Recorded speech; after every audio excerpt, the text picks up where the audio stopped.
오늘 함께 찾을 말씀은 신약성경 요한복음 10장 7절에서 21절 말씀입니다. 요한복음 10장 7절에서 21절 말씀입니다. 그러므로 예수께서 다시 이르시되 내가 진실로 진실로 너희에게 말하노니 나는 양의 문이라. 나보다 먼저 온 자는 다 절도요 강도니 양들이 듣지 아니하였느니라. 내가 문이니 누구든지 나로 말미암아 들어가면 구원을 받고 또는 들어가며 나오며 꼴을 얻으리라. 도둑이 오는 것은 도둑질하고 죽이고 멸망시키는 것뿐이요 내가 온 것은 양으로 생명을 얻게 하고 더 풍성히 얻게 하려는 것이라. 나는 선한 목자라. 선한 목자는 양들을 위하여 목숨을 버리거니와 싹구는 목자가 아니요 양도 제 양이 아니라. 이리가 오는 것을 보면 양을 버리고 달아나느니 이리가 양을 물고 가고 또 해치느니라. 달아나는 것은 그가 싹구님 까닭에 양을 돌보지 아니함이나 나는 선한 목자라. 나는 내 양을 알고 양도 나를 아는 것이. 아버지께서 나를 아시고 내가 아버지를 아는 것 같으니 나는 양을 위하여 목숨을 버리노라.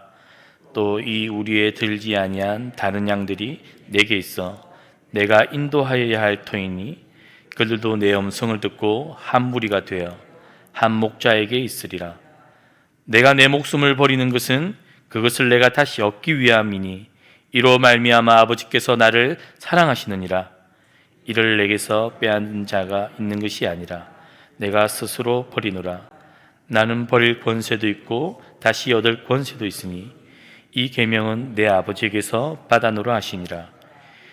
이 말씀으로 말미암아 유대인 중에 다시 분쟁이 일어나니 그 중에 많은 사람이 말하되 그가 귀신 들려 미쳤거늘 어찌하여 그 말을 듣느냐며 어떤 사람은 말하되 이 말은 귀신 들린 자의 말이 아니라 귀신이 맹인의 눈을 뜨게 할 수 있느냐 하더라. 아멘.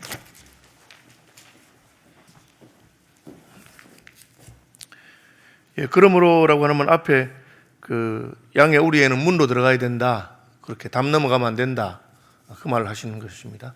그럼 문이 뭐냐? 그게 이제 내가 양의 문이다. 내가 진실로 너에게 말하노니 나는 양의 문이다. 그렇게 말씀하십니다.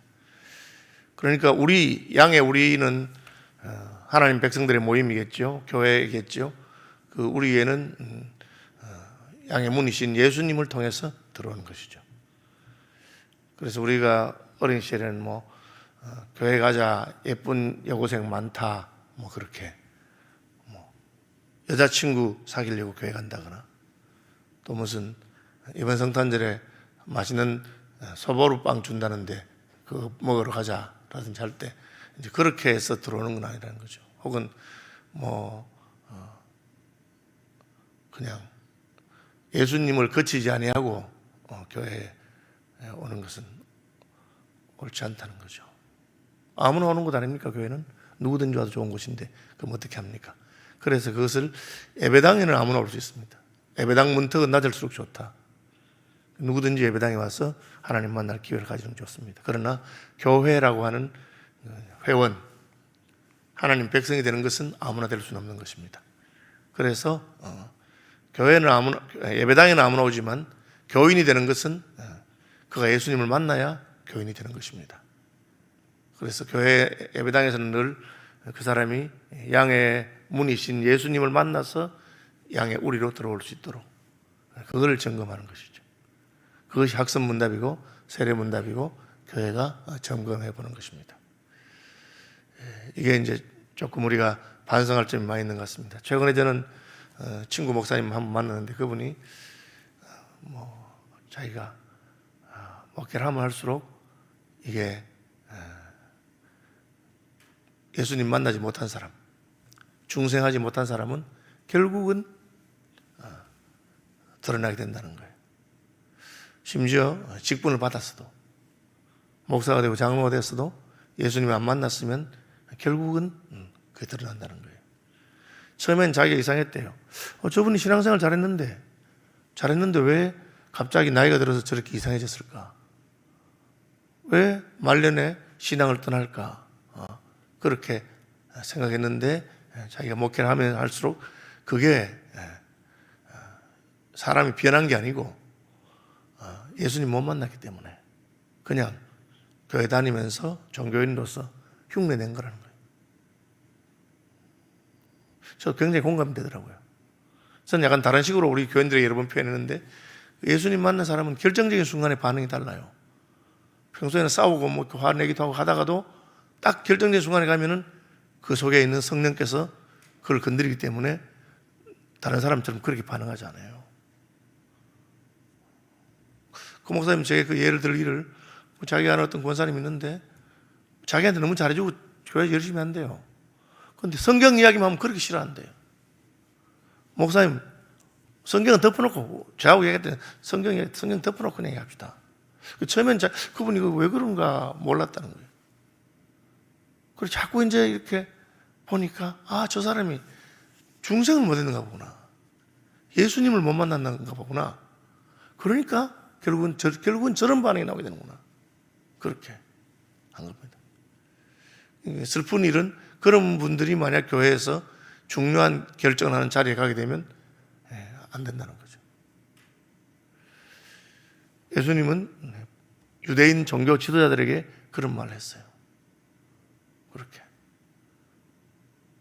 그러니까 이게 자기 직업이 된 거죠. 자기 밥벌이를 하기 위해서.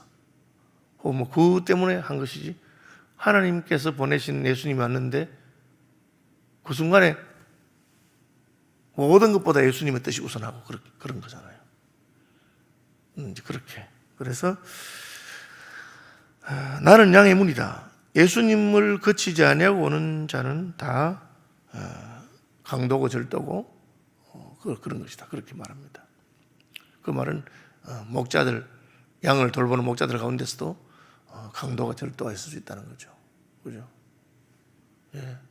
물론 하나님께서 그런 분을 쓰기도 하세요. 제 보스턴에 있는 어느 교회의 목사님이 자기가 설교하다가 자기 설교 듣고 자기가 은혜 받아서 중생했어요. 자기 설교하는 중에 자기 설교 듣고 은혜 받아서 자기가 중생했어요. 중생하고 나니까 이날까지 내가 예수님 못 만나고 목회한 것이 너무 죄송스러워서 그 당회에다가 사표를 냈어요. 그리고 당회에서 그 사표를 반려했어요. 반려한 이유는 우리 목사님 이때까지 중생도 못하고도 이렇게 목회를 잘했는데 이제 중생했으니까 얼마나 잘하겠나, 구원받아 잘하겠나, 뭐 그런 기록이 있어요. 슬픈 이야기죠, 그죠? 앞에 그분이 중생했으니까 참 감사한 일인데 중생하지 못하고도 얼마든지 목사할 수 있다는 거니까. 목사도 할 수 있는데 장로들 못하겠으며 집사님들 못하겠습니까? 그렇죠. 그 다음에 이제 예수님을 만나면 어떻게 되느냐. 내가 문이니 누구든지 나로 말미암아 들어가면 구원을 받고, 예수님 만나야 구원받는 거죠. 문지기 양의 문이신 예수님 만나야 구원을 받고요. 그리고 구원받을 뿐 아니라 들어가며 나오며 꼴을 얻으리라. 이게 이제 우리의 구원이 전인적인 것입니다. 죽어서 천국 가는 그것만 아니고 구원받으면 우리의 인생을 주님이 책임지는 것입니다. 그걸 경험하게 돼요. 그래서 구원받은 백성들은 죽어서 천국 갈 것을 믿고 지옥 갈 것을 염려하지 않는 것처럼 땅에서도 무엇을 먹을까, 무엇을 입을까 그런 거 염려하지 않습니다. 왜? 구원을 주시는 그분께서, 구원하신 분께서 책임지는 것이죠. 우리가 출애굽을 생각해 보면 애굽에 있는 이스라엘 백성을 불러서 하나님 끌어내셨는데 먹을 거 안 주겠어요? 마실 거 안 주겠어요? 그런데 그걸 잘 이해를 못하니까 하나님이 여호와가 우리를 불러서 광야에서 굶어 죽이려고 한다.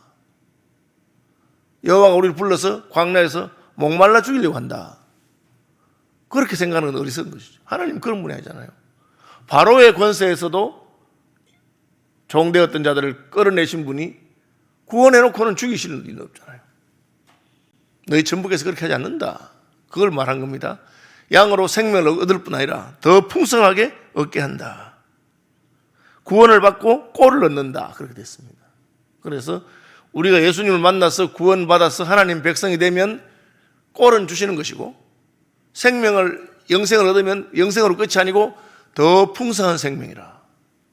그래서 예수 믿으면 죽어서 천국 가는 그거 하나만 있는 게 아니고, 살았어도 이 땅에서 풍성한 삶을 살도록 예수 믿고 사는 것이 어떤 것인지, 하나님과 동행하는 것이 더 복된 것인지. 예수 믿는 것은 너무 힘들고 괴로운데 지옥 갈 수는 없으니까 예수 믿어야 되겠다. 저는 어릴 땐 그렇게 알았어요. 너무 엄하게 이거 하지 마라 저거 하지 마라 그렇게 하니까 그냥 예수 믿는 게 힘들어. 예수 믿고 사는 게 괴롭고. 그렇지만 지옥은 못 가니까 예수 믿어야 되겠고, 괜히 일찍 예수 믿어가지고 내가 고생이다, 늦게 예수 믿었으면 더 좋았을 걸, 평생 내 멋대로 살다가 죽기 전에 예수만 믿고 천국만 가면 좋겠다, 그게 오해라는 거죠. 구원만 주시는 것이 아니고 꼴을 주신다. 생명만 주시는 것이 아니고 더 풍성한 생명을 주신다. 그래서 제대로 예수님 만나면 아이고 내가 왜 이걸 이제 믿었나, 일찍 예수 믿었으면 더 좋았을 것을, 하루라도 일찍 믿으면 좋았을 것을. 그렇게. 그래서 우리가 유아세를 베푸는 것이 그겁니다. 이 하나님과의 세례 언약에 들어가는 것이 얼마나 복된 것이기 때문에, 얘가 뭘 몰라도 그게 너무 복된 것이기 때문에 하나님과 언약을 맺고 하나님 이하의 믿음으로 기르고 우리를 기르게 싸우니 하나님도 붙들어 달라고 그렇게 하는 것이죠. 그러면 우리가 생명을 얻고 더 풍성히 얻도록 하기 위해서 예수님 뭘 하셨느냐? 자기 생명을 주신 것이에요. 그것이 선한 목자는 양을 위하여 목숨을 버리거니와 나는 선한 목자라. 이 생명을 얻는 것은 그냥 얻는 게 아니잖아요. 엄마가 아이를 낳으려 해도 그 죽을 것 같은 고통 가운데서 10달 동안 고생하고 그렇게 낳고 기르는 것입니다. 그래서 예수님께서 우리에게 양은, 내가 온 것은 양으로 생명을 얻게 하고 더 풍성히 얻게 하신다, 그걸 위해서 자기의 목숨을 버렸어요. 그래서 우리가 받은 것입니다. 생명은 생명으로 값을 얻는 것입니다. 하나님 이 땅에 떨어져 죽으면 많은 열매를 맺고 죽지 않으면 하늘 그대로 있느니라. 그것이 이제 예수님께서 하신 말씀이에요. 나는 자기 목숨을 많은 사람을 위한 대속물로 주러 왔도다. 이 도리가 놀랍고 이것은 오늘날도 꼭 같아요. 여러분, 나는 왜 전도가 안 될까? 왜 나 때문에 예수 믿는 사람 한 명도 없을까? 그냥 그게 여러분 전도자 하나 돌리면서 예수 믿으세요 이러면 그 사람이 갑자기 아이고 아멘 하고 그렇게 정도로 끝나는 게 아니에요. 우리가 아이를 하나 낳으려면 얼마나 힘듭니까? 요즘 젊은 사람들이 아기를 그냥 잘 안 낳으려는 이유가 뭡니까? 아기 하나 낳아서 키우는 게 얼마나 힘들다는 걸 알기 때문에. 영혼도 마찬가지예요. 그런 마음의 수고를 할 각오를 하고 하면 하나님께서 도우셔서 우리를 사용하시기 때문에 역사가 나타나는 거지. 그저 그냥 말 한마디 한다고 해서, 전도자 하나 돌린다고 해서 역사가 나타나는 거 아니에요. 예수님께서 우리의 생명을 구원하시고 또 풍성한 생명을 주기 위해서 선한 목자는 양들을 위하여 목숨을 버린다. 그리고 그 예수님의 길을 따라가는 사람들에게 복음 역사가 나타납니다. 코로나 때문이든지 혹은 한국이 경제적으로 잘 살게 돼서 이제는 더 이상 전도가 잘 안 된다, 그런 말 하는 분들도 있고 하는데, 성경의 원리는 그런 건 아닙니다. 그죠? 초대 교회가 복음을 전할 때 가난한 사람만 예수께 돌아온 거 아니에요. 로마 황제의 궁궐에도 예수 믿는 사람이 생기고 다 하는 겁니다. 왜? 그분들이 자기의 생을 걸고 이 사명을 위해서 갔기 때문에. 우리가 선교사님이라든지 복음을 처음 전한 분들의 그 전기를 읽어보면 그런 게 느껴져요. 그분들은 예수님께서 나는 선한 목자라, 선한 목자는 양을 위해서 목숨을 버린다. 그래서 이제 그런 역사가 있어야 되고, 그런 걸 알려면 내가 나를 위해서 예수님께서 목숨을 버리셨구나 하는 것이 너무 이렇게 마음에 와닿아지고 하니까 그렇게 하는 것입니다.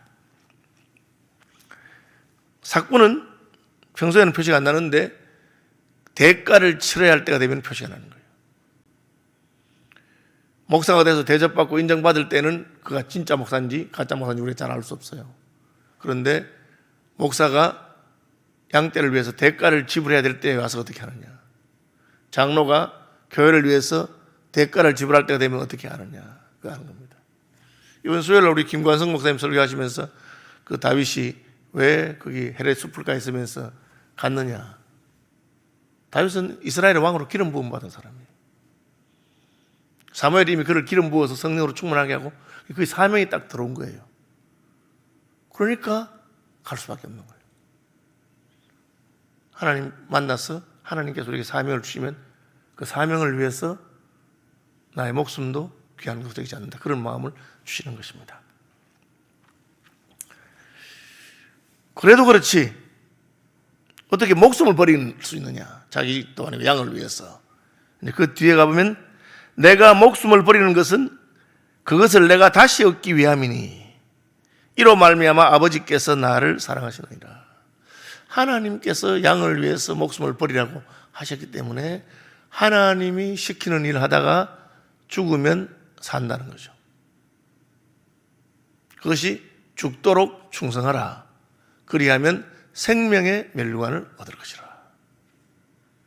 이게 죽어야 사는 도리입니다. 이 도리를 깨달은 것이죠. 아버지께서 내게 하라고 하시는 일을 내가 어찌하지 않겠느냐. 아버지께서 내게 마시라고 하는 그 잔을 내가 왜 마시지 않겠냐. 왜? 마시면 죽는데 죽으면 사는 것입니다. 그래서 예수님께서도 나를 믿는 자는 죽어도 살 것이다. 이것은 신비에 속한 것이기 때문에 그냥 설득이 되는 것도 아니고 하나님의 성령께서 여러분 마음에 아멘, 맞아, 이 길이 죽는 길이고 망하는 길이긴 하지만 하나님이 가라고 하는 길이기 때문에 그 길이 사는 길이에요. 왜 홍해 바다를 갈라서 가나안 땅으로 안 가도 해변, 블레셋 해변 길로 가면 되는데 왜 홍해 바다를 쪽으로 보내시느냐? 그 속의 길이 있기 때문에 하나님께서는 그 속의 길을 만들어 놓으시고 그 들어가면 죽어요. 물에 들어가면 죽어서 사는 거예요. 그것을 신약 성경은 세례라고 말하면서 구름과 바다 가운데서 세례를 받았다. 이 세례가 죽음의 표시거든요. 하면 죽었다는 것이죠. 하면 죽었다.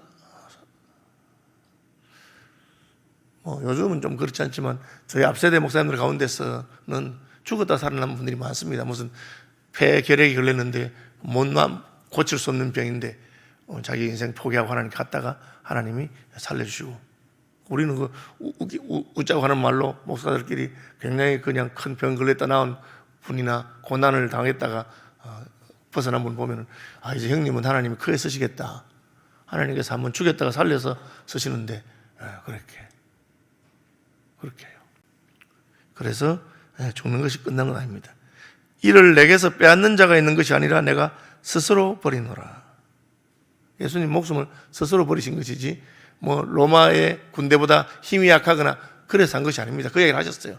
내게 지금이라도 12사단, 12진영, 12영 더 되는, 그죠? 천사를 불러서 나를 잡으러 오는 자들을 혼내주지 못하겠느냐. 할 수 있다는 겁니다. 그러나 그렇게 해서는 어떻게 하나님 뜻이 이루어지느냐.